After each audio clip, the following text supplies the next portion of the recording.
Assalamu alaikum. This is video of week 11 talking about stigma and taboo. Let me tell you, Iraq and most of the Middle East are tribal communities, and they hold traditions so hard, and they cannot get let go. And traditions and tribal community is way stronger than anything, stronger than religion, stronger than science, and nowadays in Iraq and chaos is stronger than the government even. So it's very hard to break out of those ties to the culture and to the stories and old myth. When we have many stigmas and taboos. Almost in every aspect of life, there is a myth or stigma or taboo about something, and people still attach to it and still practice it. One of the really hard one of the stigmas or taboo that affect me is mental illness.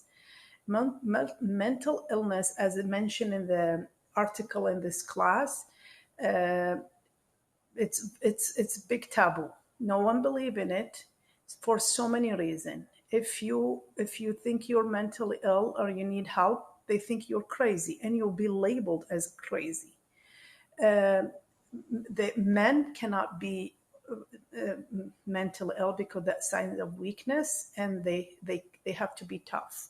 Same for women. Women need to be tough so they can take care of the family. So that's not accepted. Also, if you think if you are like you have a problem mentally, that sometimes they say you are far away from religion. If you go back to God into religion, you will be healed. Also, it's what is it? What else? It's part of the ego. It's too much. You cannot go. You cannot say this. It's your ego is higher, and you cannot admit that you need help.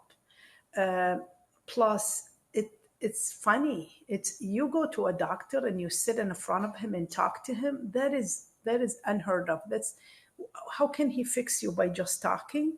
There is and don't say even you're taking medication.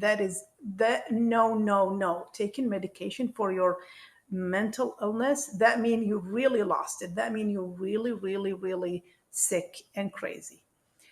I struggle with that as a concept because it's ingrained in us. But living here for that long time, I started to accept the idea. I went through so many things, and I come from a family. I think my mom's family had something, and no one knows because no one diagnosed any of those. And also, when I had my second girl, I went to a postpartum depression, and I really needed help.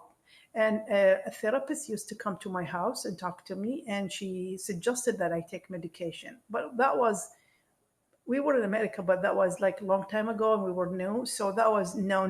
Especially my husband. My husband completely refused.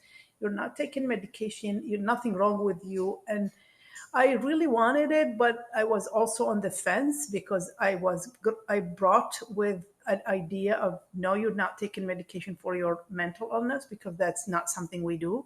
So I didn't take it. But now think about it. Now when I think back about it, I regret that decision. I should have even took anything just to help me.